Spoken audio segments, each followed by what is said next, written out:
Good morning बच्चों आज मैं आपके लिए नया चैप्टर लेकर के आया हूँ। जैसे कि आप जानते हैं कि लॉकडाउन चल ही रहा है और लॉकडाउन में बहुत ज्यादा आप लोग बोर भी हो रहे हैं। इन्हीं सब चीजों को देखते हुए मैं Sajid sir from Sajid classes से आपके लिए नए नए चैप्टर को लेकर के आया हूँ। हर एक चीज हर एपिसोड नए एपिसोड में हर चीज बताता हूँ और एकदम क्लियर कर देता हूँ। आज का हमारा टॉपिक रहेगा वाज वर्ग के साथ वर्ग की फर्स्ट फॉर्म में आईएनजी, जिसको हम पास्ट कॉन्टिन्यूअस के नाम से जानते हैं। हालांकि टेंस का इंट्रोडक्शन हम आपको पहले से दे चुके थे, लेकिन चूंकि हमने आपको सेंटेंस के बारे में नहीं बताया था कि सेंटेंस कैसे सॉल्व किए जाते हैं, अफर्मेटिव सेंटेंस, नेगेटिव सेंटेंस और इंट्रोगेटिव सेंटेंस, तो इस सेंटेंस के सहारे आपका टेंस का भी रिवीजन हो जाएगा और आपको सेंटेंस भी करना आ जाएगा किस सेंटेंस की अंग्रेजी किस तरह से बनाई जाती है। ये बात आपको ध्यान में रखना है। लेकिन अपनी बात को शुरू करने से पहले आप प्लीज मेरे चैनल को सब्सक्राइब करना, लाइक करना, शेयर करना ना भूलिएगा। अब बात समय को वेस्ट न किया जाए, तुरंत अपने टॉपिक पे आ जाए। आज का हमारा टॉपिक है यूज ऑफ वाज वर्ग के साथ वर्ग की फर्स्ट फॉर्म में आईएनजी, यानी कि पास्ट कॉन्टिन्यूअस टेंस। बच्चों कहने की बात रही है, मैं आपसे बताया था कि अंग्रेजी ने क्या किया है कि टेंस को 3 भागों में बांटा है, प्रेजेंट टेंस, पास्ट टेंस और फ्यूचर टेंस। प्रेजेंट के जितने भी फिगर हैं, जितने भी उसके पार्ट्स हैं, उन सब में ये बताया जा रहा है कि काम हो रहा है। ये बात प्रेजेंट की बातें हैं, प्रेजेंट इस बात की गवाही दे रहा है कि जो भी काम हो रहा है कंटिन्यू हो रहा है, यानी काम में किसी भी तरह की कोई रुकावट नहीं है। लेकिन पास्ट कहता क्या है कि जब हमने क्या कहा, प्रेजेंट कह रहा है कि हम इंसान के काम होने की दलील देते हैं कि सब्जेक्ट जो लगातार काम कर रहा है, उसके बाद इंसान कहता है कि हम काम कर चुके, थक गए मतलब काम करके चला गया।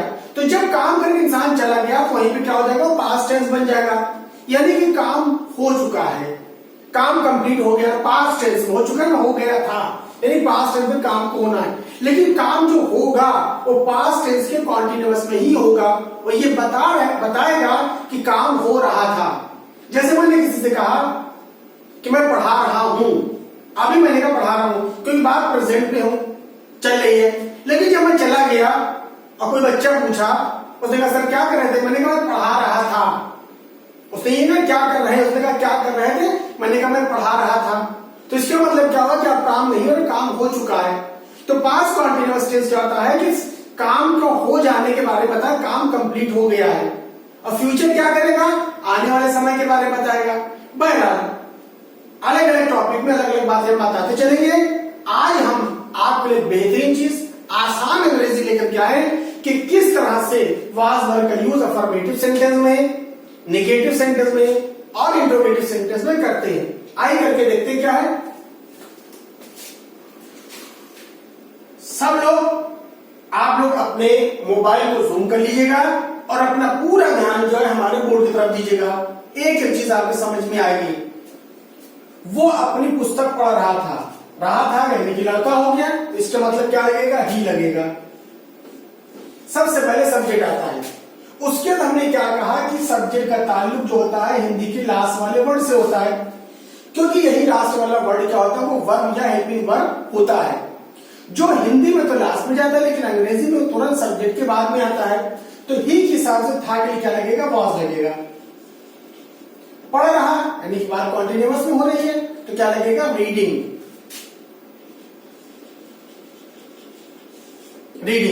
अब अपनी बुक, हमने आपसे क्या कहा, अपनी की अंग्रेजी हमारी बल्कि अकॉर्डिंग टू सब्जेक्ट ही के हिसाब से अपनी की अंग्रेजी क्या लगेगी, हिज लगेगी, हिज बुक। उम्मीद करती बात आपको समझ में आ गई होगी।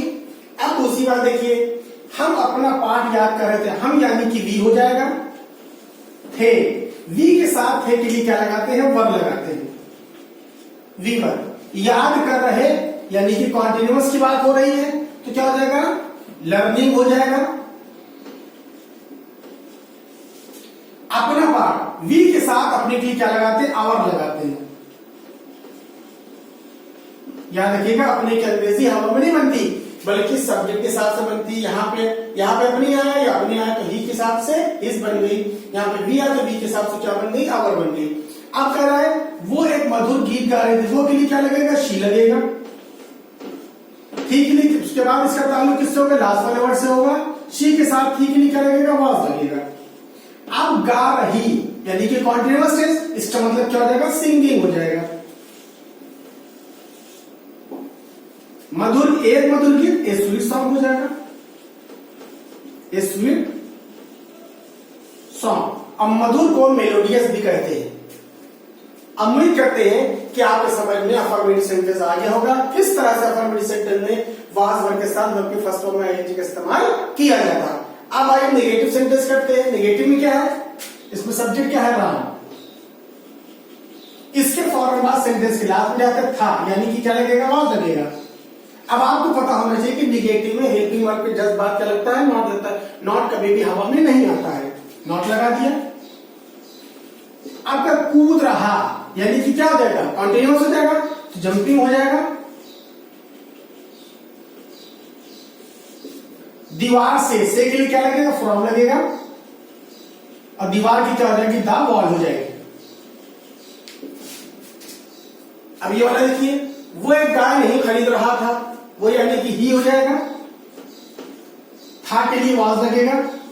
हमें क्या कहा, सब्जेक्ट का ताल्लुक लास्ट वाले वर्ड से होता है, इसके फौरन बाद नॉट लगेगा।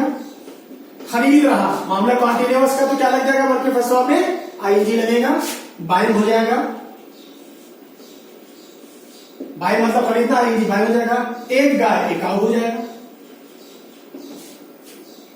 लास्ट वाला सेंटेंस देखिए नेगेटिव का, हम मेज पर नहीं सो रहे थे, हम की भी हो जाएगा। उसके बाद लास्ट में जाइए, ये गवाही देगा हम आएंगे, यानी कि वर्ब लगेगा, वी के साथ वर्ब लगता है। सो रहे अभी निगेटिव है, यानी पहले नॉट लगा दिया जाए। सो रहे यानी कि स्लीपिंग हो जाएगा। मेज पर के लिए ऑन, और मेज की क्या हो जाएगी, द टेबल। हम उम्मीद करते हैं आपको अफर्मेटिव सेंटेंस में वाज वर्ब का यूज कैसे होता है भी समझ में आ गया होगा, और नेगेटिव सेंटेंस में वाज वर्ब का यूज कैसे करते हैं भी समझ में आ गया होगा। मेन चीज होती है इंट्रोगेटिव। मेरा मेन मकसद है आपको इंट्रोगेटिव समझाना, क्योंकि इंट्रोगेटिव सेंटेंस थोड़ा सा टफ होता है और इंट्रोगेटिव सेंटेंस करने में थोड़ी सी प्रॉब्लम होती है। इसलिए जब इंट्रोगेटिव सेंटेंस किया करें तो मोबाइल को थोड़ा सा जूम कर लिया करिए और उसकी हर एक चीज को देखा करें, कौन सी चीज कैसे हो रही है। आइए हम आपको इंट्रोगेटिव सेंटेंस बताते हैं कि वाज वर्ब का यूज कैसे किया जाता है। सबसे पहले देखिए क्या शुरू में आया है, जैसे कि हम आपको पहले ही बता चुके हैं कि जब क्या शुरू में आता है तो उसकी अंग्रेजी वाट नहीं बनती है। इसकी अंग्रेजी जो होती है वो सब्जेक्ट के हिसाब से सेट की जाती है। तो सबसे पहले हम क्या लिखेंगे, वी लिखेंगे, वी लिख दिया। उसके बाद हम सेंटेंस के लास्ट वाले वर्ड के पास जाएंगे। लास्ट वाला वर्ड क्या, हेल्पिंग वर्ब थे के लिए क्या रखा, वर्ब लगता है। अब इसी हेल्पिंग वर्ब को उठा कर क्या कर देंगे, सबसे पहले कर देंगे। जब इसको हमने सबसे पहले कर दिया तो उसने क्या कर दिया, दोनों को क्या कर दिया, कंप्लीट कर दिया। अब तुम्हें सोचने की जरूरत नहीं कि क्या की अंग्रेजी कैसे बनेगी। इसी हेल्पिंग वर्ब को पहले कर दिया जाता है तो ये क्या भी बन जाता है और उसको भी कंप्लीट कर देता है। अब कह रहा जा रहा है यानी कि गोइंग हो जाएगा। आदमी जब कहीं जाता है तो टू लगता है, स्कूल। हम उम्मीद करते हैं ये बात आपको समझ में आ गई होगी कि किस तरह से इंट्रोगेटिव सेंटेंस किया जाता है। अब देखिए वाला सेंटेंस देखिए मोहन, फिर ध्यान से देखिए क्या आया कि नहीं आया। तो उसके लिए हम क्या बनाएंगे, वाज नहीं बनाएंगे, बल्कि लास्ट सेंटेंस के लास्ट में था के लिए क्या बनेगा, वाज। इसी वाज को उठा के क्या कर देंगे, पहले कर देंगे। ये वाज पहले आ गया। अब जब ये वाज पहले आ गया तो उसने क्या कहा कि हमने इसको भी और इसको भी क्या कर दिया, कंप्लीट कर दिया। अंग्रेजी ने हमको इतना पावर दिया है कि जब हम किसी भी सब्जेक्ट के पहले जाते हैं तो हम वहां पे अपना दो रोल अदा करते हैं। सबसे पहला क्वेश्चन जो क्या वाला वर्ड है उसको भी बना लेते हैं, और इधर अपने भी हम ही क्वेश्चन दिया गया है कि जो हम दोनों भाई मिल करके इन दोनों वर्ड को क्या करते हैं, कंप्लीट करते हैं। यहां पर वाट की जरूरत नहीं है। ठीक, क्या कर रहा है, गाली दे रहा यानी कि अब्यूजिंग हो जाएगा। अपने नाम पर, चूंकि मोहन लड़का है तो लड़के के साथ से क्या हो जाएगा, हिज हो जाएगा, हिज सर्वेंट। अब देखिए कितने लड़के मैदान में खेल रहे थे। हमने आपसे क्या कहा, कितने लड़के, लड़के है यानी कि नाउन, इसका मतलब क्या हो गया, संख्या हो गया। हमने आपसे क्या, कितना और कितनी, दो चीज होती है, कितने लड़के, संख्या हो गया यानी कि हाउ मेनी लगेगा। जब संख्या के साथ कितनी बात आती है क्या होता है, हाउ मेनी लगता है। लेकिन जब किसी की मात्रा बताई जाती है क्या लगता है, हाउ मच लगता है। तो यहाँ पर लड़के दिया तो संख्या होगी, तो उसका मतलब क्या लगेगा, how many. How many boys. यही एक ऐसे वर्ड है जिसमें क्या होता है कि हेल्पिंग वर्ब हमेशा नाउन के बाद आता है, क्योंकि इसके साथ सटा हुआ नाउन जरूर आता है। हेल्पिंग वर्ब हमेशा क्या होता है, नाउन के बाद आता है। बाकी जितने भी इंट्रोगेटिव होते हैं उन सब में क्या होता है कि पहले हेल्पिंग वर्ब आता है, उसके बाद क्या होता है, वो सब्जेक्ट आता है। तो देखिए हाउ मेनी बॉयज, उसके थे के लिए क्या लगेगा, वर्ब लगेगा। सेंटेंस फिलहाल खेल है, मामला क्या कॉन्टिन्यूअस का प्लेइंग हो जाएगा। मे के लिए क्या लगेगा, नहीं लगेगा। और मैदान की क्या हो जाएगा, द फील्ड हो जाएगा। हम उम्मीद करते हैं ये सेंटेंस भी आपको समझ में आ गया होगा। अब आइए वाला सेंटेंस करें, वो कमरे में क्या कर रहा था। अब देखिए क्या बीच में आ गया, तो यहां पे हम क्या करें, क्या के लिए क्या बनाएंगे, वाट बनाएंगे। वाट हमने पहले लिख दिया, इसके फौरन बाद सब्जेक्ट लिया ही।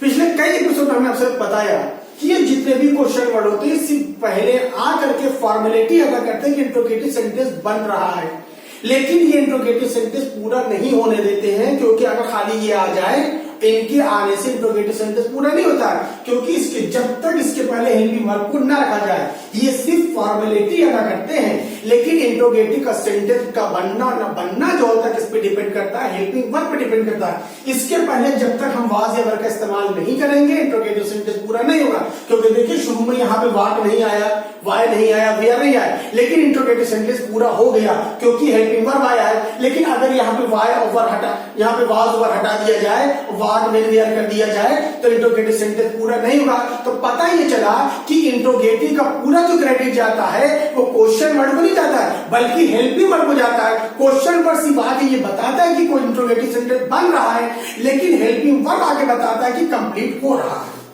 अब देखिए चूंकि ही लिया तो ही के साथ क्या लगाएंगे, वाज। क्लियर, कर रहा यानी कि डूइंग हो जाएगा। कॉन्टिन्यूअस की बात हो रही है, मे के लिए इन हो जाएगा, रूम कमरे की तरह रूम हो जाएगा। हम उम्मीद करते हैं ये तीनों सेंटेंस, चारों सेंटेंस आपको समझ में आ गए होंगे। अब लास्ट वाला सेंटेंस क्या कर रहा है, किसान खेत क्यों नहीं जोत रहा था, क्यों यानी कि वाई लगेगा। ये देखिए क्वेश्चन वर्ड हमने पहले कर दिया, फिर किसान यानी कि द फार्मर हो जाएगा, द फार्मर। सेंटेंस पूरा नहीं हुआ, क्यों, क्योंकि क्वेश्चन वर्ड तो दिया है, लेकिन यहां पर जब तक हम हेल्पिंग वर्ब को नहीं रखेंगे इंट्रोगेटिव सेंटेंस पूरा नहीं होगा। अब चूंकि फार्मर सिंगुलर है, इसलिए इस स्थान की अंग्रेजी यहां पे क्या लिख देंगे, वाज लिख देंगे। ये अब यहां पे हमने जब हेल्पिंग वर्ब को रख दिया तो ये पूरा आधा सेंटेंस जो बना बिल्कुल क्या सही है। इसको हटा दिया जाए, खाली वाई द फार्मर लिख दिया जाए तो इंट्रोगेटिव सेंटेंस पूरा नहीं होता, क्योंकि ये एक ऐसी हड्डी है, बिना निगले इसको इंट्रोगेटिव सेंटेंस बना ही नहीं जा सकता। जब तक आगे खाने में नमक न डाला जाए तो खाने का टेस्ट नहीं पता चलता। उसी तरह से भी सेंटेंस में चाहे जितने भी बेहतरीन खूबसूरत से खूबसूरत क्वेश्चन वर्ड आ जाए, इंट्रोगेटिव सेंटेंस पूरा नहीं होता है जब तक उसके अंदर वाज वर्ब या हेल्पिंग वर्ब जैसे नमक का इस्तेमाल न किया जाए। अब क्या कर रहा है, इंट्रोगेटिव निगेटिव है, तो निगेटिव में क्या होता है कि नॉट हमेशा सब्जेक्ट के बाद लगता है। नॉट जोत रहा है यानी कि प्लोइंग हो जाएगा, प्लोइंग की क्या खेत, प्लोइंग द फील्ड। हम उम्मीद करते हैं बहुत अच्छी तरह से बात आपके समझ में आ गई होगी कि किस तरह से अफर्मेटिव सेंटेंस में वाज वर्ब के साथ आईएनजी इस्तेमाल किया, किस तरह से नेगेटिव सेंटेंस में किया, और किस तरह से हमने इंट्रोगेटिव सेंटेंस में किया। ये बात आपके समझ में आ गई होगी। अगर आप इसके बावजूद भी आपको कोई दिक्कत होती है तो आप हमारे चैनल में कमेंट बॉक्स में जाकर कमेंट करिएगा। हम अपने चैनल की क्लास के जरिए आपकी उस प्रॉब्लम को सॉल्व कर देंगे। लेकिन फिर भी हम आपसे लास्ट में कहेंगे आप प्लीज हमारे चैनल को लाइक करना, सब्सक्राइब करना और शेयर करना न भूलिएगा।